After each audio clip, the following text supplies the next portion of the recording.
What is up, my little Deinos? Vepsis, your coach of the Helsinki Hydreigons, and we are here for the Champions of Galar tournament week 4 battle when we go up against Wifi Wolf 14 and his team being the Trostu Garados. He's someone that I haven't had chance to go up against in a draft league format, so I'm excited for this opportunity that we get to play someone who is new from my point of view in a Wi-Fi scene. I'm sure he has been around for a while, but he's just someone that I never got to play before, so I'm excited for this, and hopefully we can keep our winning streak going. We are 3-0 plus 8 differential after winning Shaco King last week, which honestly I'm very happy that we managed to do that. But this week we are going up against the opponent who may look to be 0-3, but he's only -3 differential, so his games have been literally 1-0 losses to him, so he has been in it every single week. But unfortunately for his sake, he hasn't able to clutch a win yet, and hopefully for our sake that won't change and we can keep our winning streak, but I'm sure it's gonna be a tough fight. His roster you can see above my face cam, and we're gonna be going briefly my team of 6. If you wanna skip this part of the video, the timestamp should be popping before this era or on the screen right about now, as I'm gonna be, hopefully the future me will remember to edit that part, so you get to skip this part of the video if you're not really curious to see what team of 6 that I'm playing. But now, just looking at the matchup wise, his roster is a little odd looking from my perspective, but it doesn't mean that it's definitely not threatening. He has a lot of good offensive threats, and the main one that you may notice that is a Ushiful single strike, meaning the one that clicks wicked blow and basically has no throwback when it's doing it, especially with like something like Joyce Bandit said that. Honestly, it's the one that I'm worried most, but I think that's the case every single time you have to go up against that beast, and I know for a fact how strong that mon is in a draft league format, and I believe it should be banned, but they allowed it and he managed to get it with his 3rd overall pick, so that's gonna be headache to go up against. And we're gonna be starting my team of 6 with the Choice Scout Aura, which I'm doing yet again like last week, but we changed out the coverage of taking knockoff off for place kick. I know there's a Nido Queen right there, which is likely the answer to my Serra Aura, and it would be really nice to knock it off, but I changed this to place kick so I don't have knockoff on it to punish if my opponent will use his Ditto to check my Serra Aura, and then I would have to swap into one of my own mons, and I don't want actually none of them to be knocked off if possible throughout this matchup. So that's kind of the reason why I opted not to have the most optimal moveset when it comes to having knockoff over place kick, but it was more so ensuring my end that I don't have to deal with it myself, and I think I can manage Nido Queen even if he has its item intact, but hopefully that won't bite me in the ass. But we are running Choice Scarf because I want to make sure that any potential Scarfer of his own like Urshifu or Scarf Salamence or Dragon Dance Salamence, I can outpace them myself and be able to pick them off from there with my coverage. And then we are gonna be running a sub Kyurem with heavy duty boots on it, and this is there to capitalize on things like Vaporeon or a Nido Queen that we force out. And then we have the optimal coverage of Freeze Dry and Earth Power, which honestly looking at his team hits pretty well. And key also with this set is that we don't have a move that hits ourselves super effectively combined with the substitute, so Ditto won't turn into a problem versus my own Kyurem if it turns into my own Kyurem in itself in front of me. So that's another key point to notice as I make this team. I want to make sure that I'm not too big of a trouble versus a Ditto if it turns into any of my members on this team in itself. And then the next member of our team is gonna be 4 attacks, life orb, modest, Nido King. By the way, the Kyurem is like max speed and timid, just to be able to win a speed tie versus Arcanite.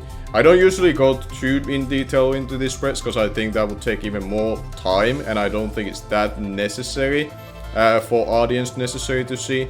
But when it comes to Nidoking itself, we are running Modest Nature, we have decent amount of physical bulk, so I can take a key hit from like Tauros' Earthquake, maybe Salamence's Earthquake we can take, and kind of main to take one hit in a pinch from physical side if possible, and then with the Modest Nature we ensure 2-hit KOs basically on majority of the things, except for like specially defensive Vaporeon would be the one thing I can think of that can take my hits pretty well otherwise. But we had ways hopefully to deal with Vaporeon. It's definitely gonna be one of the more annoying ones for me to deal with it if it has Toxic. and that's something to keep in mind, which I believe the next member of our team, Seismithod, will be helping us out with, and that is going to be a very disgusting set, which I've been close to running earlier this season as well, but usually Seismithod ends up being my stealth rocker, but now I do end up running the sub protect Seismithod with the toxic, and this is meant to capitalize on a Vaporeon or a Nidoqueen swapping out Shimmer to Current, but instead of breaking, this is start breaking down his team, cause his toxic immunities being Nidoqueen and Magnezone don't enjoy dealing with me in the first place.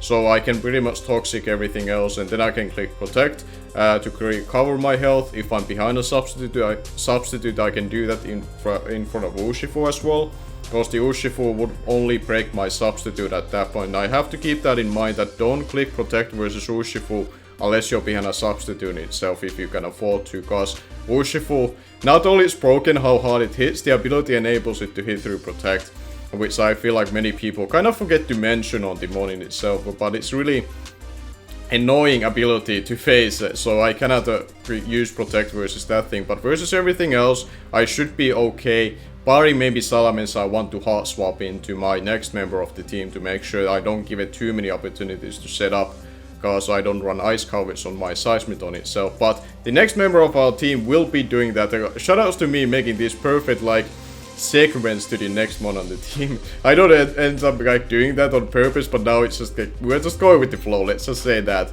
But we are running a rest talk, I guess a pretty typical, this is the first rest talk of this season. I have to be proud of myself. We are at week 4, and this is when I'm actually running this set, which I'm most famously of, besides I guess doing pretty decently in Draft League format. But anyways, we are running Type No with the only set that it tends to run, which is Rest Talk set, but we are running purely special set, no U-turn, which we'll have to wait and see if I have to regret that or not.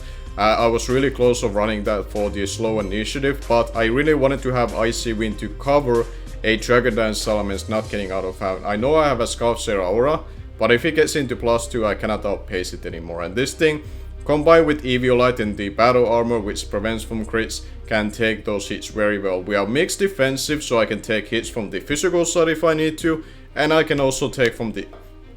My apologies, I probably cut out that cough that I just had.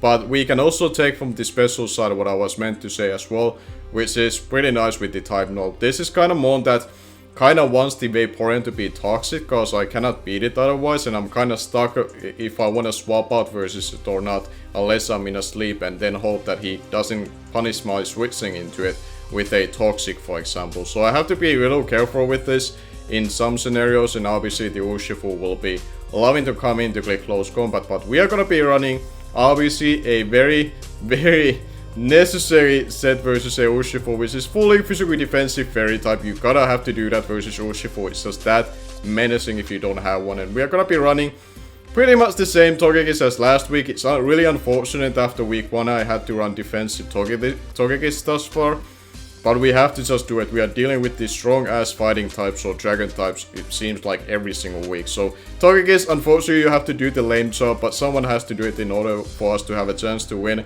And now, as you notice, if you watched my last week's battle, I had bottom pass, like I had defog and bottom pass like this way around, and I end up doing a potato early on the game versus Shaco King. So I'm gonna be learning from my lesson hopefully, and now I can click the second move going for the bottom pass if I need to. I do bring defog just in case if he brings sticky webs, or if for whatever reason I feel like I need to remove stealth rocks from my side.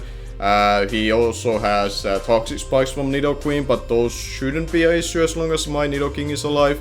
But just in general, it's nice to be able to remove those hazards, because my opponent does have these sticky webs, and I don't have really heavy duty boots outside of my Kyurem and Togekiss, but my other members of my team would like to not be slowed down necessarily, except Type Null, it doesn't really matter. And that is going to be my team of 6 that I'm gonna be bringing for this battle, so let's go and see how it's gonna be turning out. Okay, here we are with the battle. We actually had this battle 2 days after I recorded the team building, so you notice a little lighting difference. We are playing at like 4 PM at the daytime, because both of us are Europeans, so that's just not something you may notice. But let's just jump into it and see what my opponent will be bringing. He has somewhat unpredictable team, that I may not get everything right, and definitely some are different here. So we see Tauros, Salamence, Urshifu, Orbital, Nidoqueen, and Garbink. So no Vaporeon, which is surprising. We don't see Arcanine either. So those are definitely different. I could see this being like a sticky web offense team with Urshifu, Salamence, and Tauros. Yeah, I can see that being a thing. Garbink might be screens. But because he didn't bring the Vaporeon, I'm kinda okay leading out with my Seismitoad, because I would like to get a Toxic off on the Orbital if that's the lead. If it's a Garbink, I can get up behind a sub and it should not be able to touch me. I can Toxic pretty freely from there, so I think that will be my little choice. I was thinking potentially Kyurem or Nidoking as well as a lead, but based on what he brought, I think I'll lead with my Seismitoad. But good luck and have fun to him. I will put these for myself. So he brought the Salamence, Urshifu, he brought the Orbital, Nidoqueen, and Garbink. Some interesting choices for sure. Orbital and Garbink, I wasn't completely convinced that they would be brought. He leads out with Brian, which is the Orbital. I think this will be a sticky web option for him. So I definitely want to Toxic this thing. Cause this could also be relatively bulky for me to handle with my special breakers. So I definitely want to get this thing on a timer. So we go for the sub. Not sub, we go for the Toxic.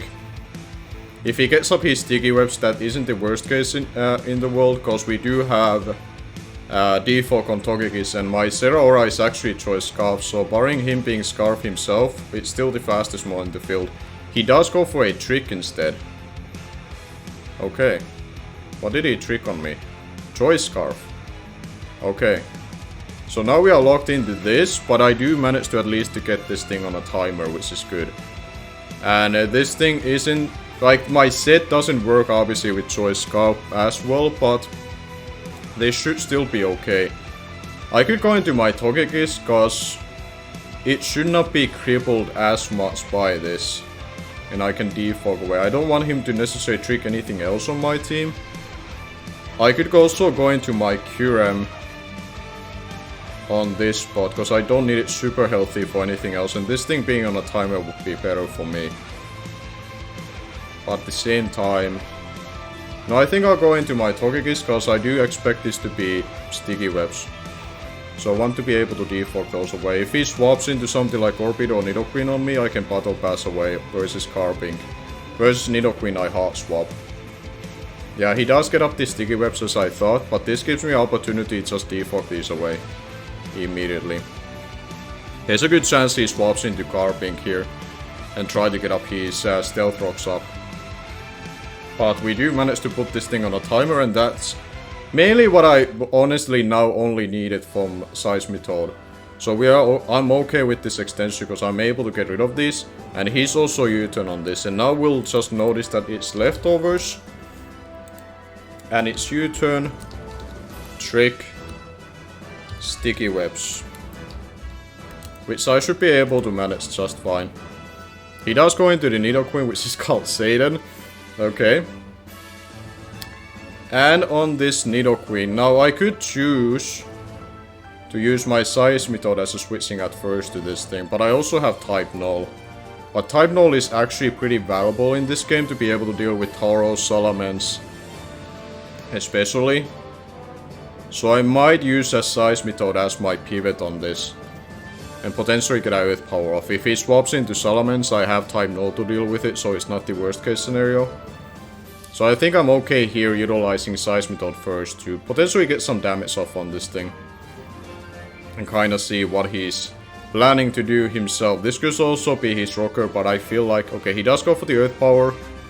We go way below half from that. Let me see if that tells me if he's Life Orb or not. Nidoqueen.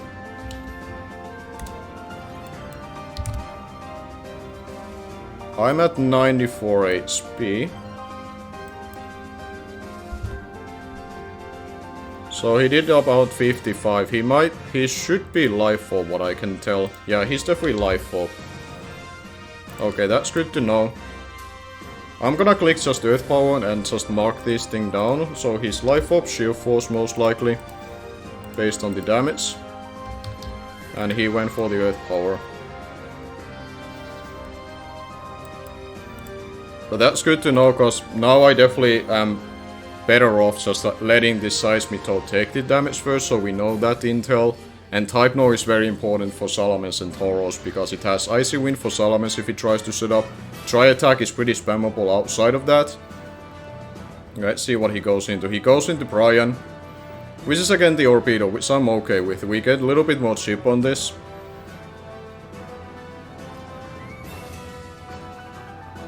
It should be just fine. And we are wearing him down. Not too much, especially if he has Recover, but this might be a set that doesn't even carry that. He might be just Psychic U-turn. Psychic U-turn and Sticky Web set. I could just go into Togekiss again. But I feel like that's somewhat predictable, so I could also go into my Kyurem.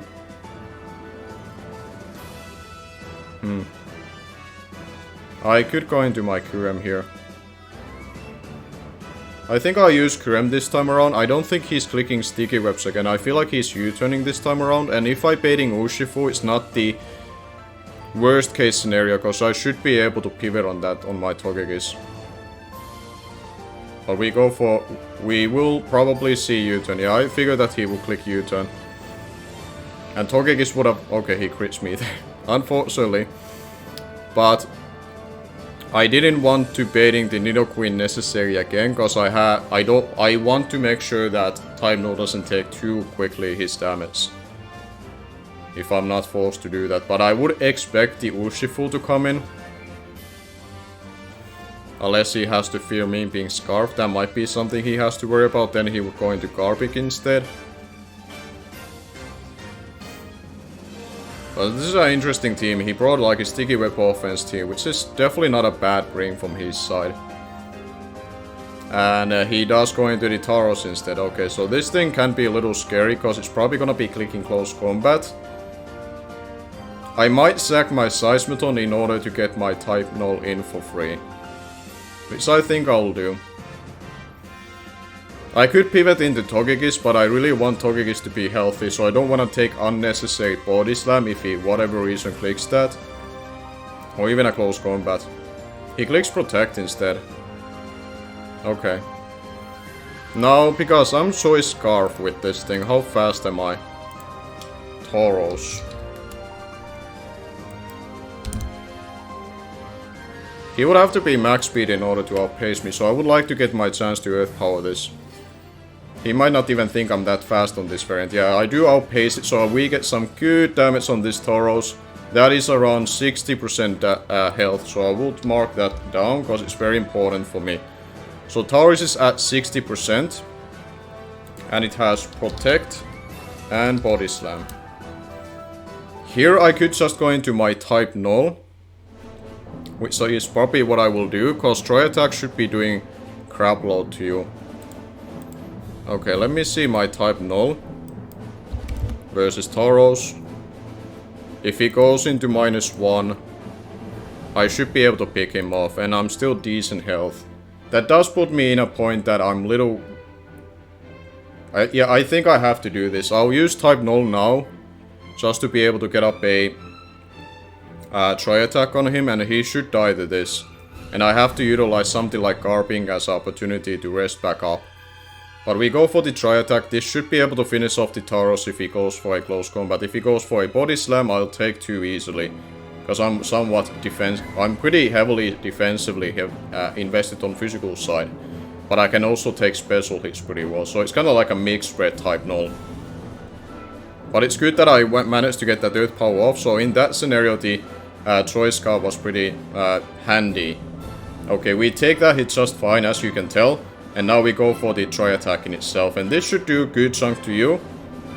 And we go for a following one here as well. He might even not have Close Combat, which is why he went for Body Slam. But I'll Tri-Attack again. We Tri-Attack again, and now he's like... I want to say that's like 23%. So we mark that down until it's dead. Orbital was around 80% output now as a range.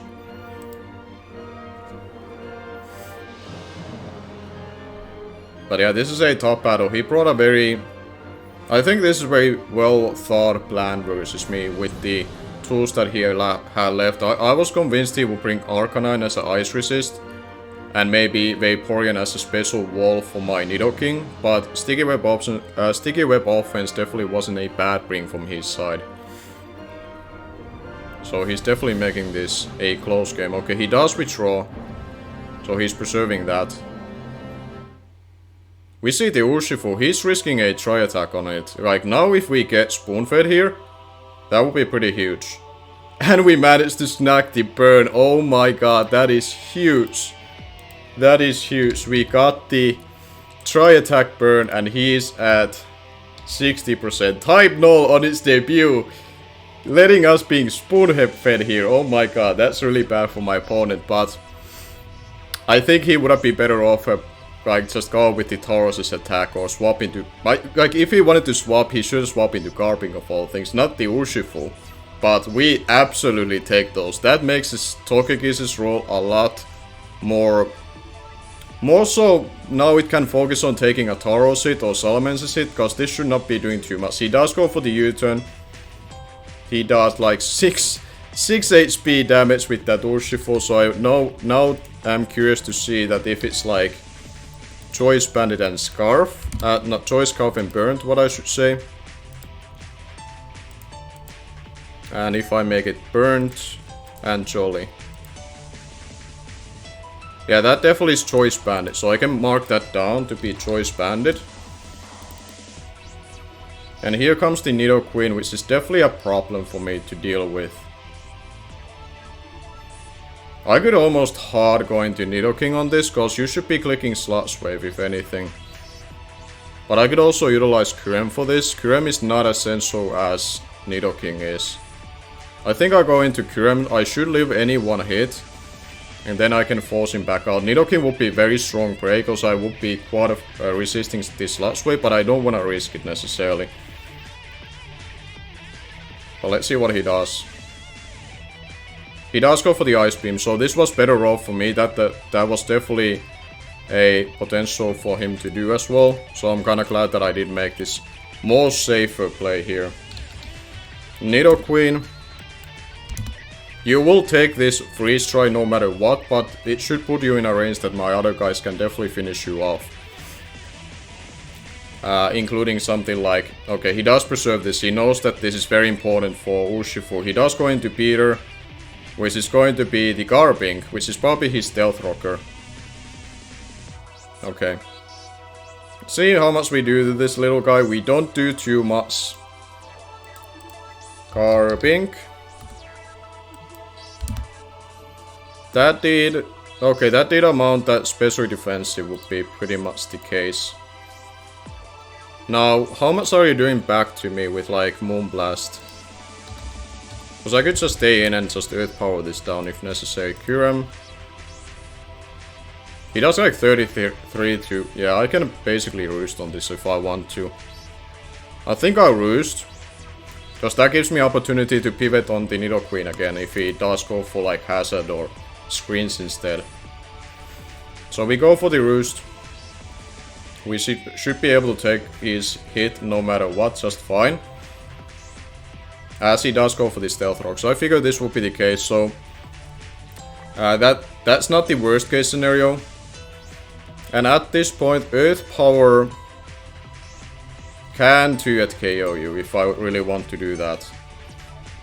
But he might just go for a Moonblast instead, which could be giving me an option to just go into Nidoking instead. Which I think I'll do. I'll go into Nidoking instead. I don't think it's smart for me to stay into Moonblast, because I can utilize that as a pivot into Nidoqueen and force a kill myself. He does go for the Light Screen instead, which is solid play. That does make it a little bit easier for him to handle from here, but I think regardless, I could go for the Sludge Wave, because that covers up the Salaman swap.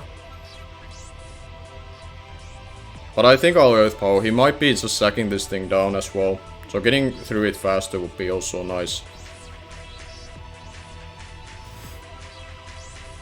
So I'll just Earth Power here. I could go for slots where it covers the Salaman swap, but I don't feel like he's swapping into that now. Suitless. Which is the Urshifu, we probably will pick you off, I would wanna say. Okay, we don't pick you off just yet, but this gives me opportunity again to go into Togekiss. Which is pretty much what I will do. And again, if the Nidoqueen comes in, I can again utilize the Kyurem to be able to pivot on that hit. He does go for the Ice Punch, which means I will definitely go for a defog then. Except he will die to the burn. I kinda forgot that, like, if he would have lived that, I would have clicked defog, but he managed to get some damage off on it and on me before he died. And Garbink, we can say that it was Stealth Rocks, and it had Light Screen on it. And it's around 75% health. Nidoqueen has shown to have Ice Beam as well, it's still at 100%. Salamence, we haven't seen anything. Orbido, we have pretty much seen everything except for last move, and it's around 80% if I remember right. On its health, Tauros is pretty low at around 23%, 22%. So yeah, only Salamence is a little bit of mystery right now. I expect it to be Dragon Dance, but I have Type Null with Icy Wind, which you saw, which can keep it low enough speed. And my Zeraora is also Choice Scarf if necessary, but he does go into the Nidoqueen. And here I have the option again just to go into my Kyurem, which I will do. I have to remember the Light Screen will be on now, so the hit on Nidoqueen will not be as big from my end. But it's still good damage to get off. If he does give me the Freeze Dry option. But he will probably go for the Sludge Wave scene that I didn't go into Nidoking. Which I could have tried to do this time around, but it's not worth it. And he does go for the Sludge Wave. Because the Light Screen is still up, it's not worth for me to go into that necessary. I could Roost here to try to stall these out a little bit. Let's see, how many turns of Light Screen you have? You have one or potentially a few more. I could go for the Roost again, which I think I will do. I don't think he will stay in. So I can stall out a little bit further along. He does stay in. But that's okay, I'll Roost off a little bit just to be able to stall out a little bit of more of that. He does go for the Sludge Wave again. And now, seeing the information, he has 3 more turns. I could go for this damage now and go for the Freeze Dry. I think it's better off because I'm risking a potential crit for my end. I think it's better off to get the damage while he's giving this to me. So we go for the Freeze Dry. It won't do too much, but we managed to snag a freeze. Oh my god, Kyurem. This is why I hate going up against this Pokemon, cause my goodness, Kyurem. You son of a... you son of a you know what. Oh my god, we got spoon-fed that turn heavily. Oh my god, and now I can literally just Roost here. Oh my god. And you're at 60% now. That's pretty bad. Oh my god. Rough turn for my opponent. Like, Kyurem, this is why, like I said it already before, I hate go up against Kyurem because you try to wall it 1v1, and if you find that wall one counter it might just freeze it, and then it's completely useless. Okay, he does go into the Tauros. At this point I swap into just to my Togekiss. I rather value my Type Null around because it can still deal with the Salamence trying to Dragon Dance on me. So I just go into Togekiss, I believe. He could deal with the Salamence too, but if it's Dragon Dance, it's not the greatest. So I think I'll just go into my Togekiss. I wanna keep the Kyurem around because it can still be very useful for me. He does go for the Iron Head, that actually covers the both of the mons, being Togekiss and this, or the Kyurem. But the Light Screen did wear off. I guess I defog off the chance if he allows me to, but I don't think he will allow that to happen. Yeah, and he does go for the Body Slam. Okay. So we lose our Togekis there, but the Urshifu was already gone. So from here I could choose to go into my type null. But that would mean I would take another big hit with it. I could go into my Zeraora knowing that the Nidoqueen is already frozen, so I could close combat here for free. Or I could Plasma Fist because the Nidoqueen is frozen. I think I'll go into the Zeraora. Because now knowing like this is where the freeze on Nidoqueen matters, because I'm affording to just click Plasma Fist for free, not risking anything else. Because the Nidoqueen is already frozen, so I'm gonna be swapping into Kyurem if it comes in. And I would rather get rid of this thing if I can. He still kept the Nidoqueen around while it's been frozen, which was interesting.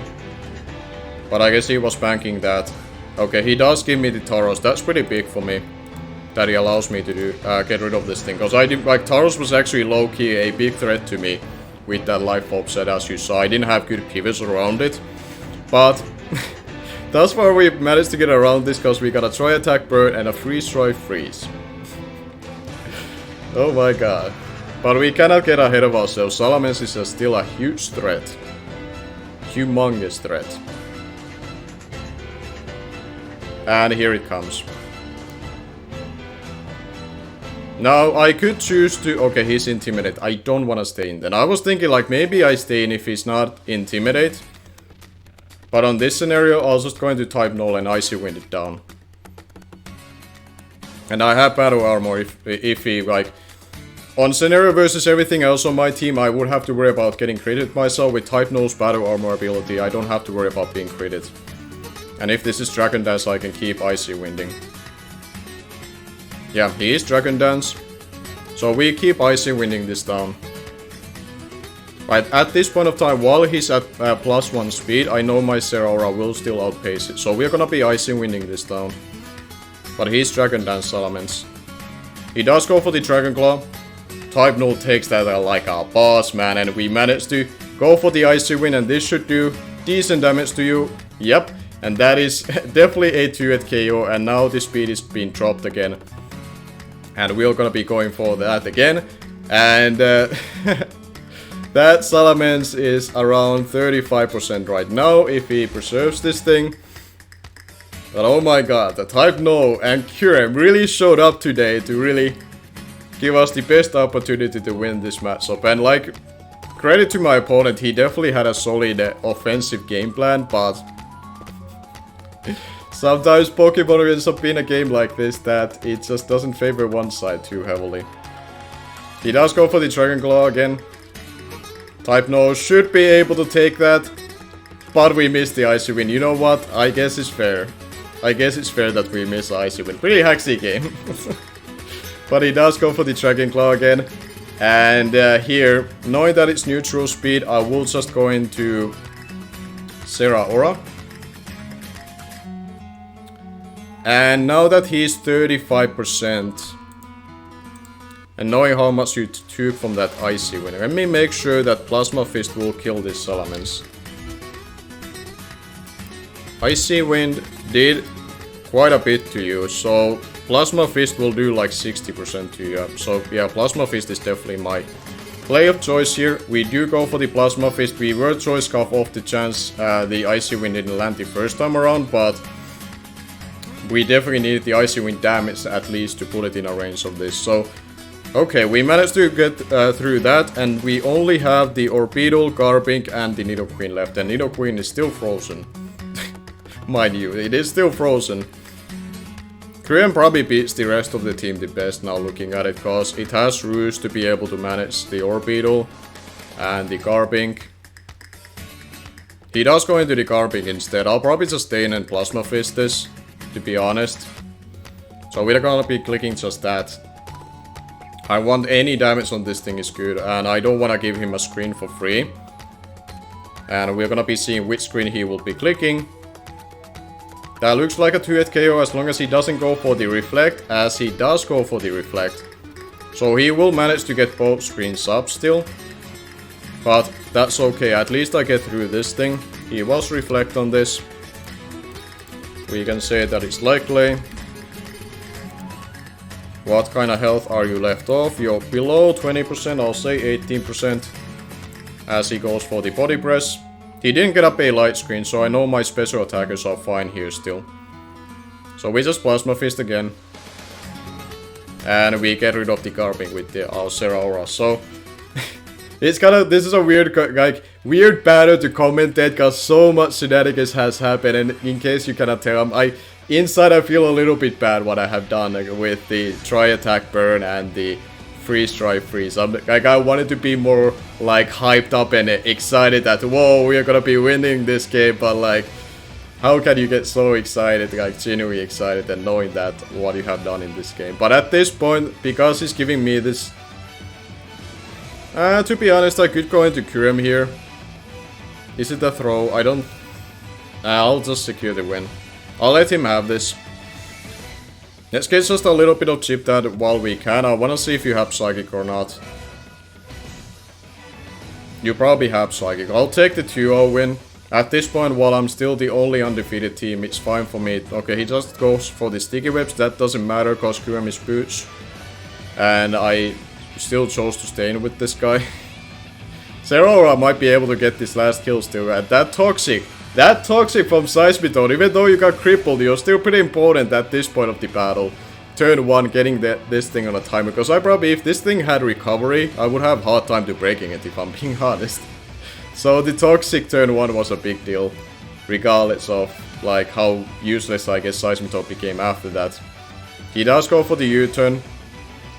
Probably tries to thaw out with the Nidoqueen, which is fair. And if that were to happen, like what is the absolute worst case scenario? I think this is time where my best play is actually going to Nidoking, because if he thaws out and gets like a crit Sludge Wave, that would be really bad for me. So we'll make the safer play for the end game of Kurem cleaning out this game with heavy duty boots and be able to pick this thing off. We get affected by the sticky webs because we are life up on this, and he's still solid frozen. We click Earth Power here. And he is still solid frozen, but you know what, Nidoqueen, I'll let you off. You deserve a good rest. I'll feel bad for you, Nidoqueen, what I did to you, but I guess it's great to get spoon-fed yourself at this point and, you know, not having to deal with Nidoqueen, because to be fair, Nidos are big menace in this league. We saw the King and Queen go up against each other, and King reigns supreme. Only because the Queen was frozen, but you know what, it's fine. I guess I'll just stay in and go for the Sludge Wave. Off the chance I live the Psychic. Yeah, he does go for the Psychic. We might live this hit.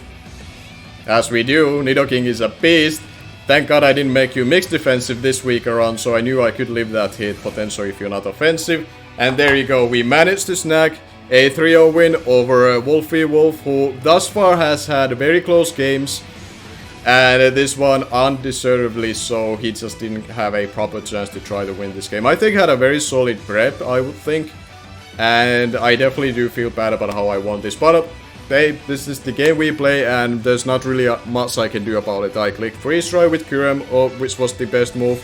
And Try Attack was always my best move with the Type Null, and I just got spoon-fed on that scenario. But just to, I guess, be really nice to my opponent, make sure to check him out. Of course, like all the other coaches in the league, but giving credit to my opponent, I have watched, he's new to me when it comes to Draft League. I never played him thus far, but now prepping for this game and watching his side from this league and other leagues, I definitely give him credit that with his accent and his like unintentional humor, he definitely gave me a few laughs while I was watching his games and try to get to know how he likes to play Pokemon. So definitely check him out. I think he's worthwhile giving a shout and giving a try in that sense. He's a very funny guy, especially if you like that unintentional humor that he drops here and there in his commentaries. So until week 5, when we go up against Jack/Gray, who last time we got to play in BBR, when he's very closely was able to win 1-0 versus us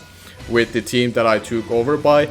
That's gonna be a very exciting matchup, because in case you don't know, the past UBL season that I wasn't able to finish, while I was the back-to-back champion. He took over that team back there and he won the championship without changing anything on my roster. So the UBL champions are facing off next week, which I think that gives it a little extra spice to that match, so which I'm sure all of you are excited for, and I will be as well. But until week 5, thank you all for watching, and I'm gonna be see you guys later.